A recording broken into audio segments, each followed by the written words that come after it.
이사야서 59장의 구조는 이렇습니다.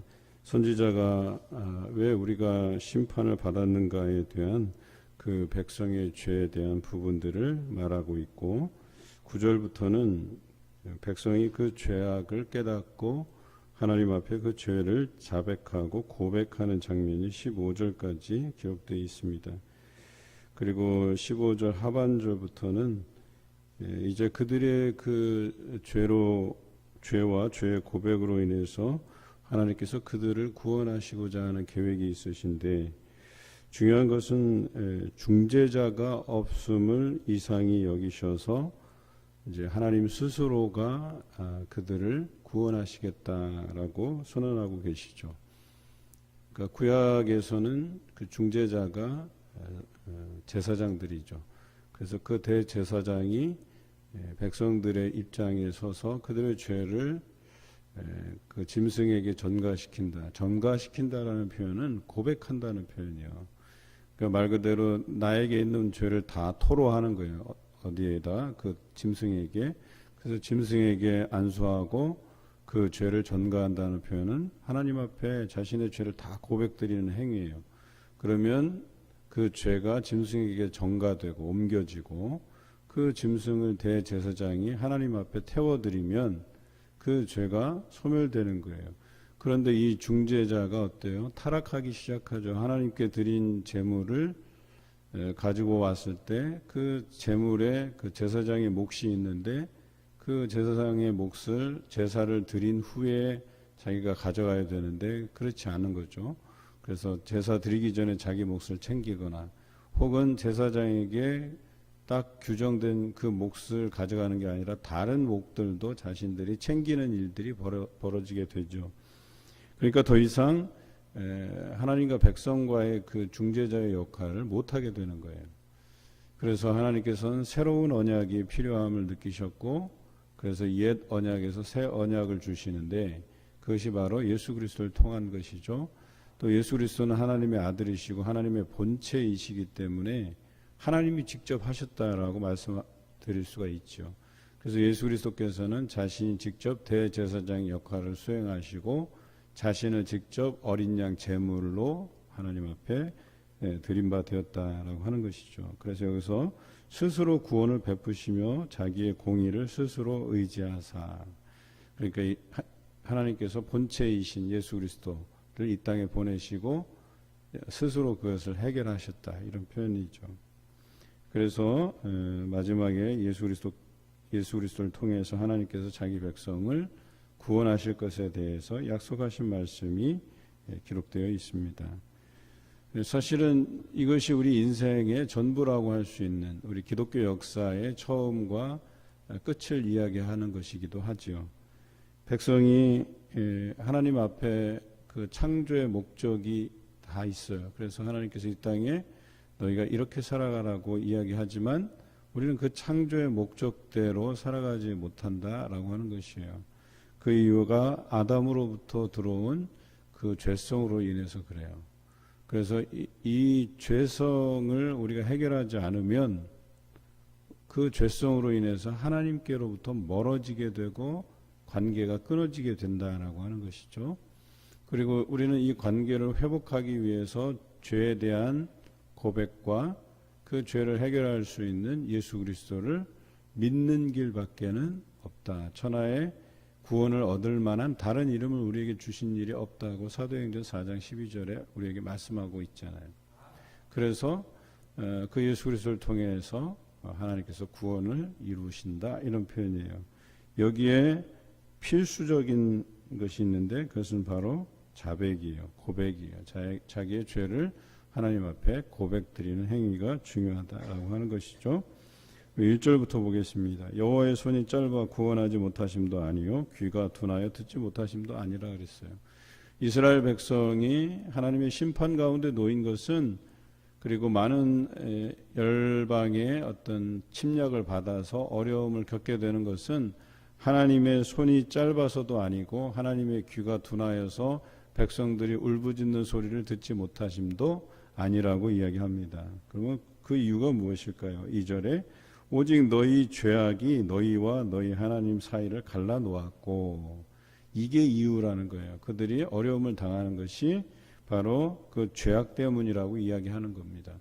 그리고 그 죄는 어떤 문제를 이야기하냐? 그 첫 번째로 하나님과 우리와의 관계를 갈라놓는다, 끊어지게 한다, 이런 뜻이에요.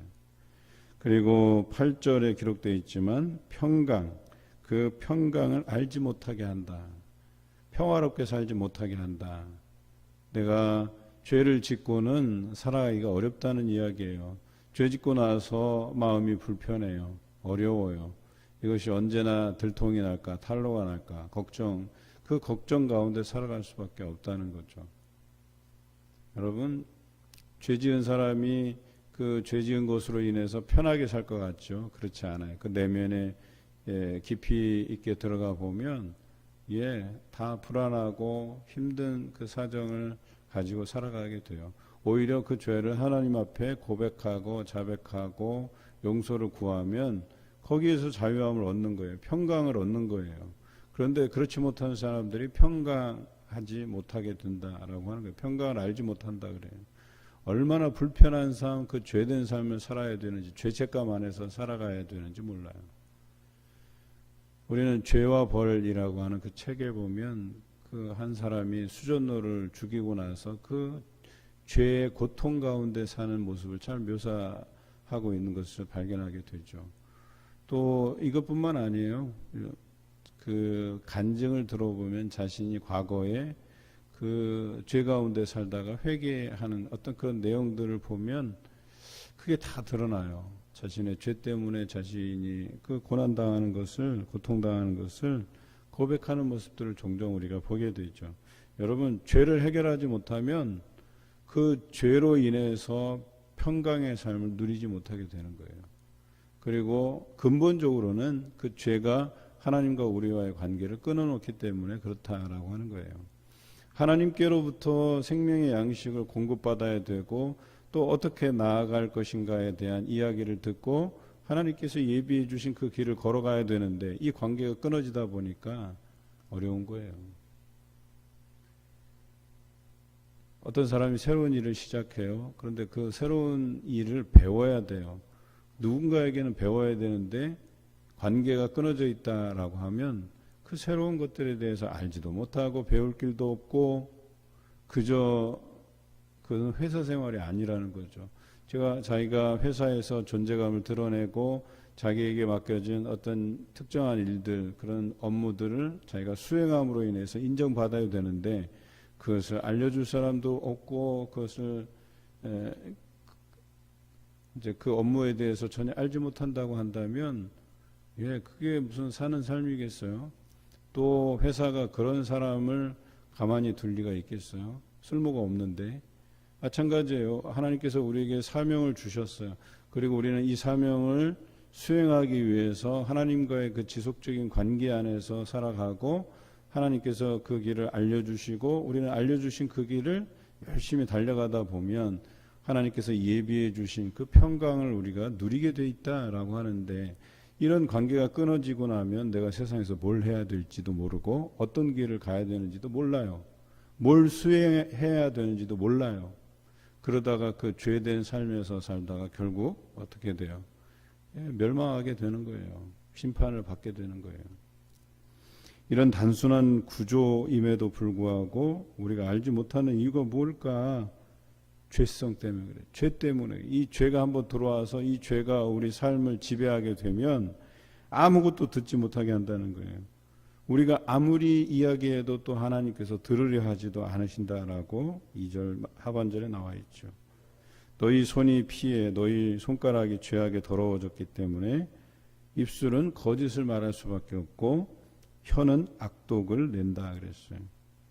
또 공의대로 소송하는 자도 없고 진실로 판결하는 자도 없고 또 헛된 것, 허망한 것을 의지하게 되고 거짓을 말하고 악행을 잉태하며 죄악을 낳게 되고 죄악이 죄악을 낳고 계속해서 이 나의 삶뿐만 아니라 내 주변의 모든 삶이 다 어때요? 죄가 죄를 낳고 죄 가운데 물들어 사는 삶에서 살아갈 수밖에 없다는 거예요. 거기에서 어떤 선한 것이 날 수 없다고 이야기해요. 독사의 알을 품고 거미줄을 짠다 그랬어요. 그리고 그 알을 먹는 자는 죽을 것이고 알이 터져서 밟혀서 터지면 또 그 안에서 독사가 나와서 또 다른 사람을 해롭게 하고, 거미줄 같은 경우는 그거 짠 것으로 옷을 이룰 수 없는 것은, 그 짠 것은 누군가가 거기 걸려서 자기 먹잇감이 되게 하는 도구잖아요. 그것을 옷감으로 쓰는 게 아니잖아요. 그러니까 뭐예요? 죄가 죄를 낳는 거예요. 또 내가 그 죄와 타협할 때 그 죄의 방법으로 살아가는 거예요. 누군가를 올가매고 속이고 등쳐먹고 그렇게 해서 살아가는 거예요. 이게 온당하냐라고 하는 것입니다. 이런 삶을 하나님께서 받으시겠냐라고 하는 것입니다. 그 발은 행악하기에 빠르고 무죄한 피를 흘리기에 신속하고 그 생각은 악한 생각이고 황폐와 파멸이 그 길에 있고. 우리가 살아가면서 좀 나누면 어떨까 하는 생각을 해보는 거예요. 자꾸 이 가치의 창출에만, 또 이익에, 내가 더 많은 이익을 얻으려고 하는 일에만 우리가 살다 보면 이것이 점점 우리 인심도 잃게 하고 또 사람을 속이는 행위가 되고, 또 이것이 너무 자기 이익에 치중하다 보면 남들에게는 결과적으로 뭐예요? 이익이 덜 가는 거죠. 그러니까 나의 이익을 위해서 누군가가 이익을 봐야 되는 그것을 단절시키게 만드는 것 아니겠어요? 그 사회가 굉장히 이렇게 불균형한 구조로 가잖아요. 그럼 결과적으로 그 사회가 무너지게 돼 있어요.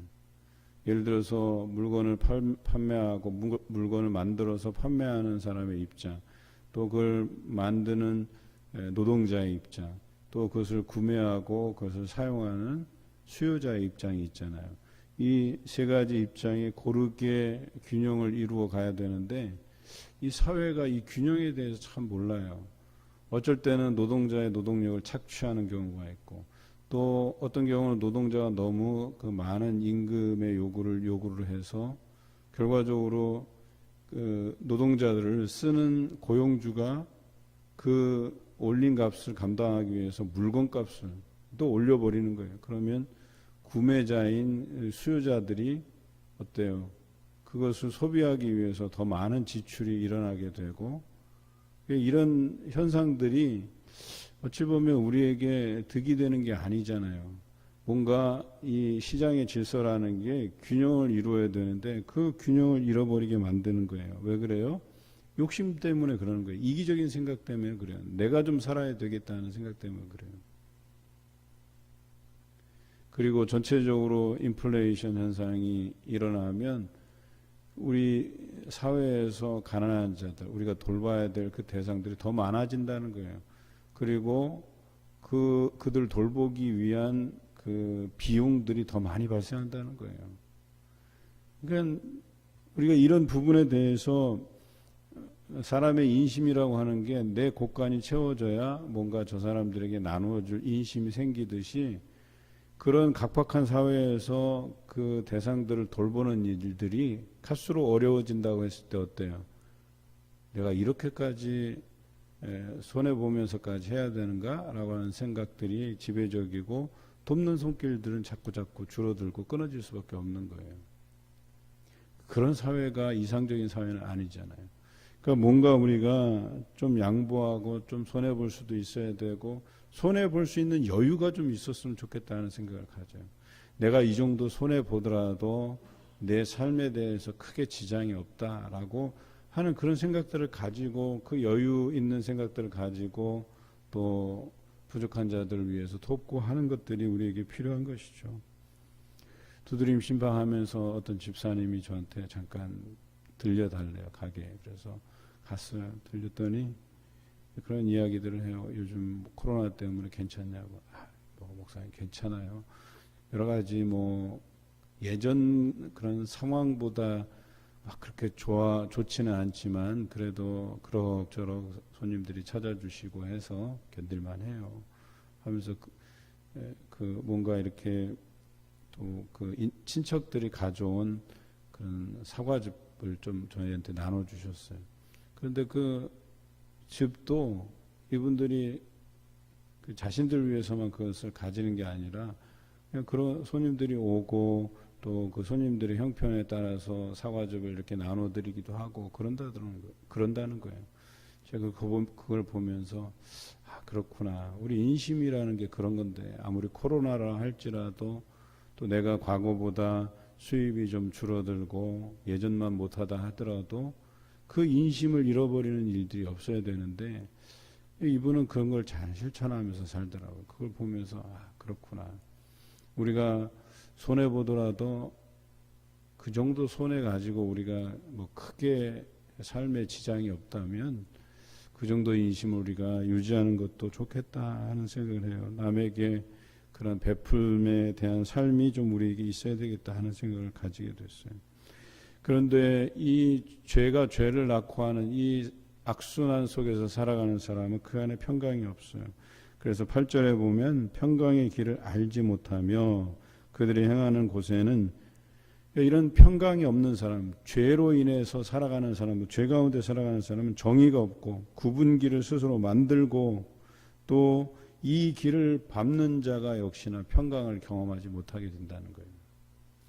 그런데 이런 상황에서도 하나님께서 주신 공의를 지키는 사람, 그 말씀대로 살아가는 삶에는 어때요?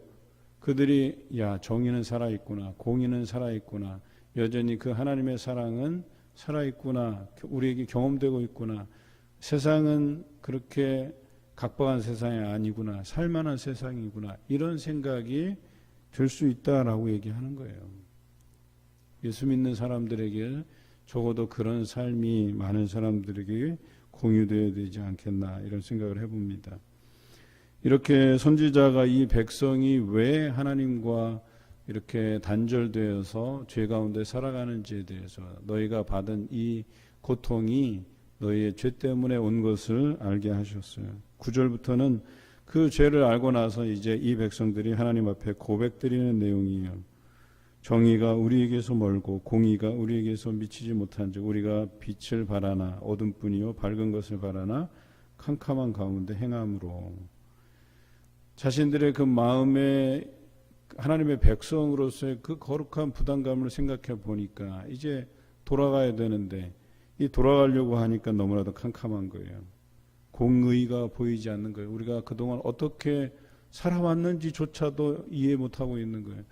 하나님께로 돌아가려고 하는데 그동안 자기네가 살아온 그 삶이 공의와는 전혀 단절된 삶을 살았기 때문에 그 공의가 어디 있는지조차도 지금 모르고 헤매고 있는 거예요. 하나님께 도우심을 구하는 거예요. 우리가 맹인같이 그랬어요. 담을 더듬으며 눈 없는 자같이 두루 더듬으며 낮에는 황혼떼같이 넘어지니 우리는 강장한 자 중에서도 죽은 자 같은지라 그랬어요.